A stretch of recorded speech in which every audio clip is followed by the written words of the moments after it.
What we've seen over the last 2 days and the emotion-ridden conflict over last night is the result of so much built-up anger and sadness. Anger and sadness that has been ingrained in our Black community, not just because of 5 minutes of horror, but 400 years. If you're feeling that sadness and that anger, it's not only understandable, it's right. It's a reflection of the truth that our Black community has lived. While not from lived experience, that sadness must also be understood by our non-Black communities. To ignore it, to toss it out, would be to ignore the values we all claim to have, that are all the more important during a time of crisis. I believe in Minneapolis. I love Minneapolis. And in believing in our city, we must believe that we can be better than we have been. We must confront our shortcomings with both humility as well as hope. We must restore the peace so that we can do this hard work together. I want to know what George's girlfriend, Courtney, said about George. He was all about love and all about peace. He did not receive that love and that peace from our officers on the night of May 25th. But we can still honor him by practicing those values during a time of great strife. That is the task ahead of us. And at this time when one crisis is sandwiched against another, this could be the marker. This could be a point in time when several years from now, we can look back to know that we rose to right the wrongs of the past, not just with words, but with action. We will be working with community. We need to be working with community to sort through those set of action steps. Time when we picked up the rubble. A time where we picked up the rubble, the glass, and found peace in our hearts.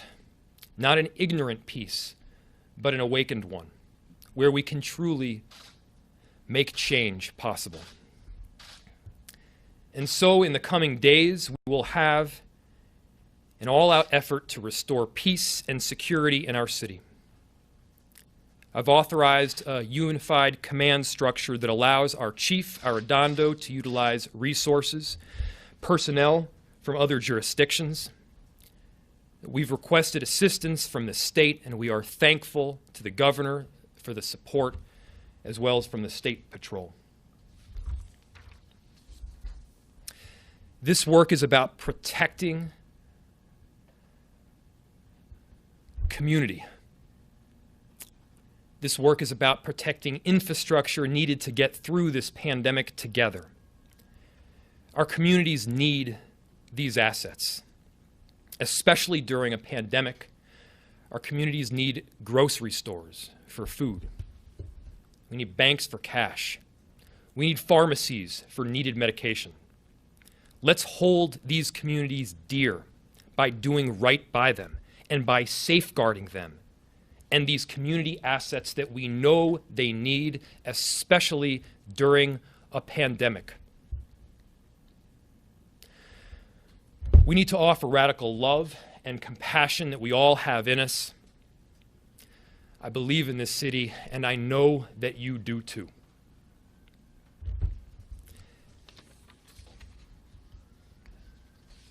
Next, I would like to invite up Council Vice President Andrea Jenkins, who has been a tremendous leader.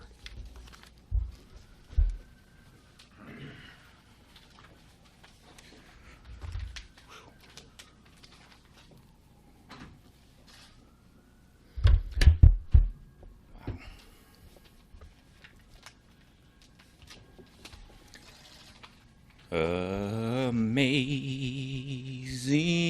grace, how sweet is the sound that saved a wretch like me.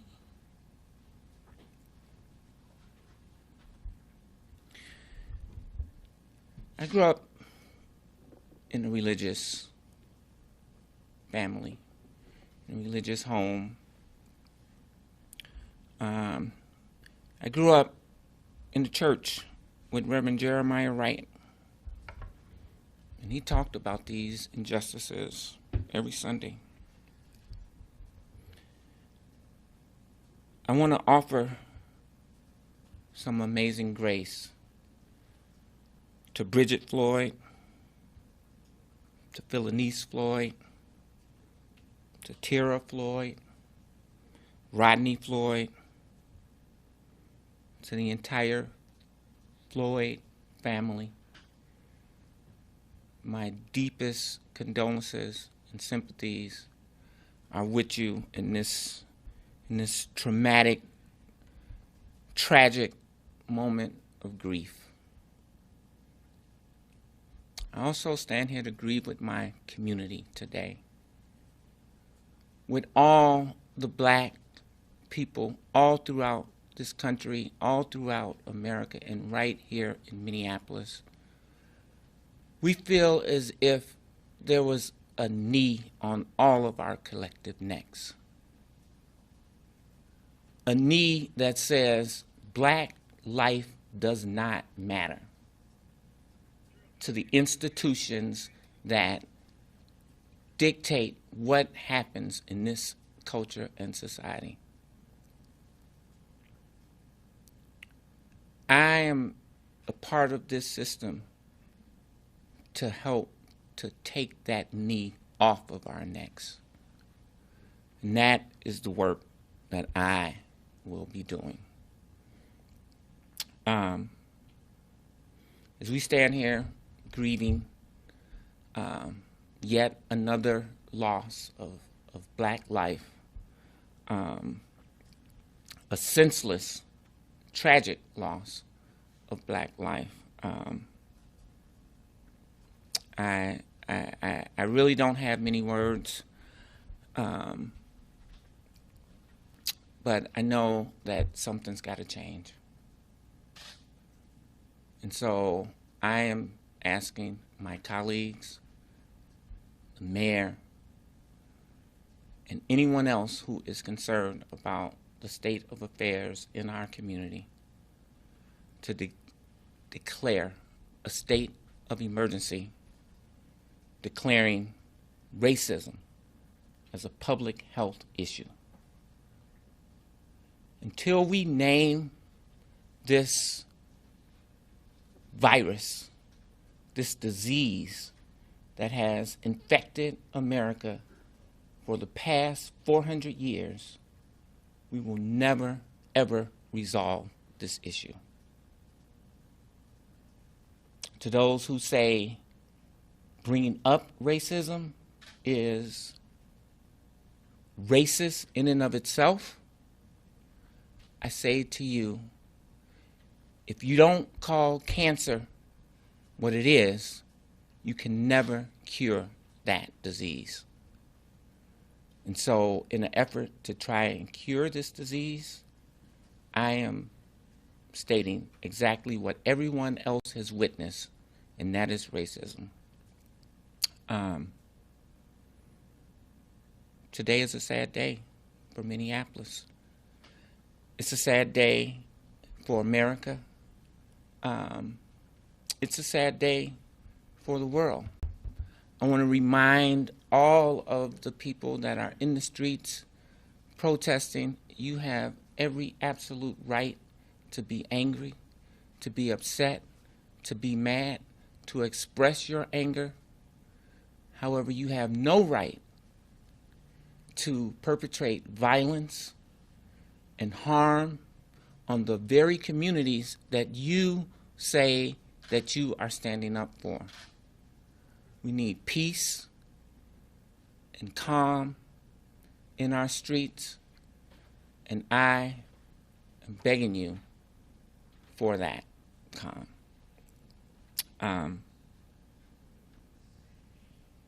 We will be working with Black community leaders to develop and create a healing space at the site of the 3rd Precinct so that people can grieve, express their concerns, their anger in a safe and humane way. This is a tragic moment. Like Mayor Frey, I love the city of Minneapolis. I have spent the last 41 years as a resident of this city, and this is my home. And we cannot allow outsiders or our own Minneapolitan residents to destroy our city. So we want to work together to ensure that people have their voices heard in a safe and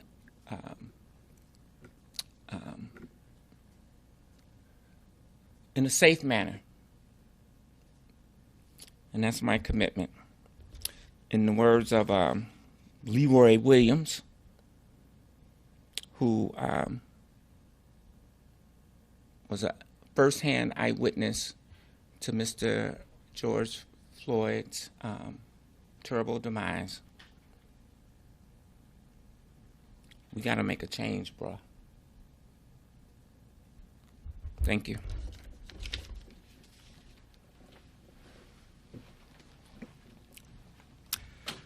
Thank you, Mayor Frey. Thank you, Council Vice President Jenkins. I want to first by saying that I'm absolutely sorry for the pain, the devastation, and the trauma that Mr. Floyd's death has left on his family, his loved one, our community here in Minneapolis, and certainly across the country and the world. And I know that our community is in trauma and that they are trying to find ways to heal. From the very beginning, I wanted to make sure and ensure, and we will continue to do that those who are wanting to express their First Amendment rights and go through this healing process, that they will absolutely have that from me, and that is a guarantee as your chief. But that being said, even prior to Mr. Floyd's death, we have had a community that has been in trauma for quite some time. And what I cannot allow as chief is for others to compound that trauma.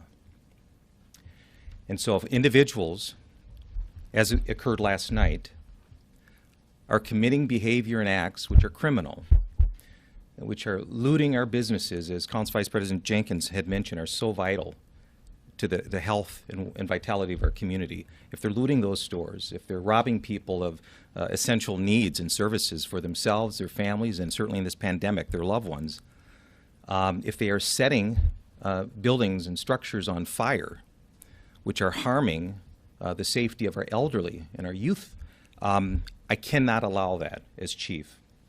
And so I know that there is currently a deficit of hope in our city. And as I wear this uniform before you, I know that this department has contributed to that deficit of hope. But I will not allow to continue to increase that deficit by re-traumatizing those folks in our community. So I am committed to making sure that we restore peace and security in our community. As Mayor Frey said, we are going to have a unified command system. We are going to have resources to make sure, again, that all parts of our city, from the Phillips neighborhood to North Minneapolis to downtown, that all of our sections of our city have that. We want to continue to make sure that our community can come and gather in spaces to, again, to heal, to grieve in honor, certainly, of Mr. Floyd. But I cannot allow criminal acts to occur and threaten the safety and also, again, compound the trauma that already exists. I have been in constant communication with community leaders, members from our faith community, community healers, and as both Mayor Frey and Council Vice President Jenkins had mentioned, they want to make sure that we have that space and a safe space for those folks to do that. And so we will continue to do that. But again, I also, want to just acknowledge my condolences to Mr. Floyd, his family, and friends. Thank you. We'll stand for a few questions. I need to leave in a few minutes, though. How did things get so out of hand last night? Were you guys prepared for what happened after 7 o'clock? What we experienced, which was a different dynamic shift from the first evening of the demonstrations, were there was a different tenor last night. There was a different group of individuals, and I want to preface this. The vast majority of people that have come together have been doing so peacefully. But there was a core group of people that had really been focused on causing some destruction. Certainly we saw that with some of the looting and setting fires. We were certainly prepared in terms of that immediate area to provide for the safety. But if you followed, of course, the events last night, the crowds got larger and they became more mobile. And so, our number one priority is the preservation of life. And so we wanted to make sure that we were looking at that from those who are gathering peacefully in the area, who are also being threatened and risked, our neighboring residents, and also those businesses. And so there was a shift that certainly occurred last night. Chief, have you heard anything about there are allegations that there are some of the people who started some of the break-ins, looting of businesses, were folks outside agitators? We've been hearing people all over social media right now.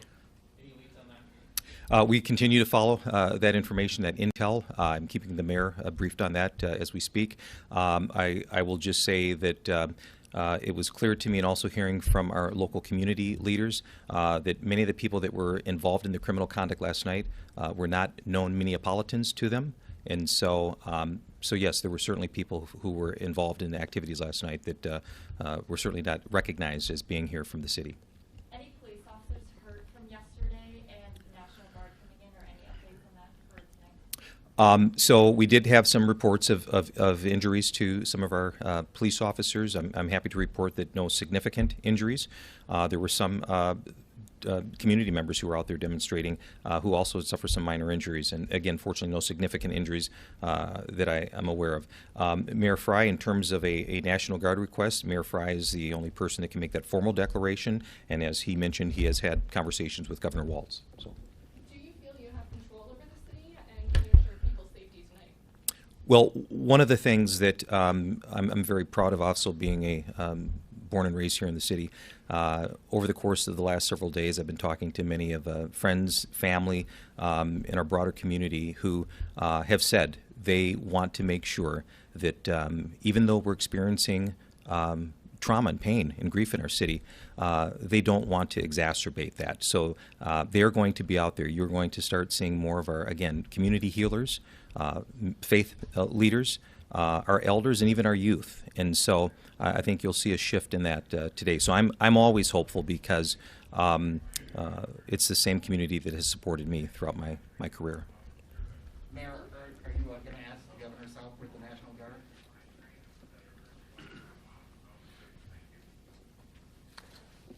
Guard? Yes, I have made that phone call to the governor, and has been requested. And was there a response back from him? The governor and the state have been very helpful. Okay. But I would further direct that I believe they'll be in contact shortly. What do you say to the businesses that were the targets that were looted, and the Club Foods and the apartment fire? I mean, it's tragic all the way around this whole thing. Have you had contact with any businesses about what happened last night? I have not as of this point this morning. These businesses are staples in the community. Many of them are long-standing institutions. But more importantly, in a time of a pandemic, they're essential for community needs, ranging from food to financial services. These are pieces of our community that we're going to need over the coming weeks and months. When you have one crisis that is sandwiched on top of another, it's all the more important that we're able to yes, keep communities safe and also keep these very critical pieces safe. And I've spoken with the chief, and that is most certainly part of the plan as we move towards tonight and the coming days. Some people have said they thought the wording of the original police statement varied greatly from what we saw in the video, and that compounded to the trauma. Why did we see a discrepancy there? How did that occur? I've heard the same thing. I do know that at the time the incident occurred, there was a lot of information that was developing and changing, and so I have heard that, and it is never certainly my intention to put out information that would cause some of the pain that others had felt, or even doubt some of the information that was coming out. And I'm committed that as we move forward, that we will do better to make sure that we're getting as much factual information out as a timely manner as we can. Do you know where that initial information came from? Was that from statements from officers at the scene? Was it from some other source of information? Unfortunately, I don't have all the details to that, but I'll get back with you on that. Chief, what was the strategy last night? Was it to maintain control of the 3rd precinct and let the looting go, or was it just you were understaffed as far as the positioning? 2 priorities. The first priority always is going to be the preservation of life. At some point in time during the evening, the events really sort of migrated away from the precinct, and also it came down to a matter of resources. I will tell you that when you have fires that take place, Chief Friedel, and I'll certainly let him speak, but we cannot allow, and he certainly won't allow, his men and women to go in there and take care of those fires if they're not protected. And so that also shifted resources. And we certainly are never expecting these types of gatherings to involve arson. But once that dynamic shifted, it required other resources, policing resources, to assist the chief. And if he How wants tough to, is it for you as a chief to sit there and watch this kind of go down like this and kind of be helpless? it's very difficult for me. Again, I'm born and raised here in Minneapolis. I'm a central neighborhood kid. It's very difficult. And I have an obligation to our 400,000 plus residents, visitors, and workers to provide that sense of trust and safety. And so it is very difficult. But I'm hopeful and I'm optimistic because, again, the vast majority of our Minneapolis community was not participating in the criminal conduct that occurred last night. And so they have also continue to be in communication with myself, obviously Mayor Frey and Council Vice President Jenkins, that they are really going to, you're going to see more of a footprint from our community out there in support of the peace that we all want. So if we have time, Mayor, you might just take one more question that we can keep. Please, Chief Friedel, I know that people probably have questions about the fire, but we've got to get the mayor on to the next thing. Do you have one more question for you? I'm happy to take it. What, if anything, can the city do to help these businesses and these homeowners who lost things last night? We are going to be conducting some strategizing sessions over the coming days. Obviously, one of the difficulties we have is facing a $165 to $200 million revenue shortfall and then expenses that are resourced towards COVID-19. The monies that we have available are presently somewhat limited, but this sort of calls the question of how much we do need assistance from the federal and state government now. We needed it before this killing took place. It's all the more essential after. Thank you.